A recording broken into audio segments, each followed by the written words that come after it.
ओम नमः शिवाय। नमस्कार दोस्तों, अविश्वसनीय एवं सटीक भविष्यवाणी की श्रृंखला में मैं पूनम पांडे आप सभी दोस्तों का स्वागत करती हूँ। दोस्तों, कुंडली के 12 भाव किसी न किसी चीज के, किसी न किसी रिश्ते का और किसी न किसी शरीर के हिस्से का प्रतिनिधित्व करते हैं। इन 12 भाव में से छठा, 8वां और 12वें भाव को सबसे अशुभ माना गया है, क्योंकि छठा भाव हमारे रोग, ऋण और शत्रु का भाव होता है। अष्टम भाव आकस्मिक दुर्घटना, एक्सीडेंट आदि का होता है और 12वां भाव अनावश्यक खर्च, दौड़ भाग, अस्पताल, कोर्ट कचहरी के चक्कर का भाव होता है। इन तीनों भाव में से किसी में अगर कोई ग्रह स्थित हो तो अधिकांशतः उसका अशुभ फल ही देखा गया है।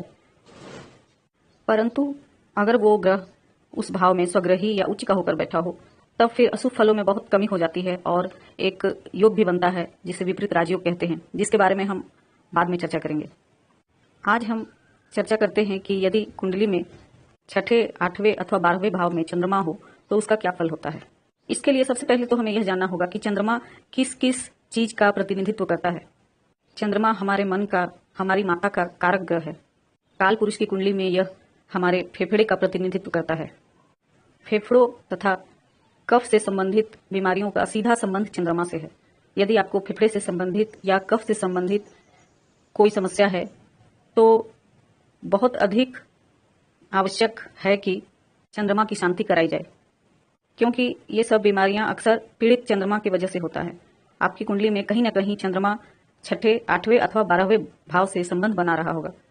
इन भाव में यदि चंद्रमा हो तो एलर्जी, इन्फेक्शन आदि की समस्या भी होती देखी गई है।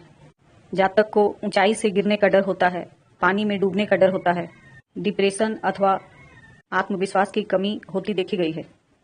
तो यदि आपकी कुंडली में भी छठे, 8वें अथवा 12वें भाव में चंद्रमा हो तो जल्द से जल्द उसकी शांति करवा लें। ऐसे योगों में जातक की माता को कष्ट होता देखा गया है। जातक की माता बीमार रहती है या फिर उसे माता का पूर्ण सुख नहीं मिलता। तो इसी के साथ ही आज की चर्चा समाप्त करते हैं। अगले अंक में फिर आपसे मुलाकात होगी। तब तक के लिए नमस्कार। जय महाकाल।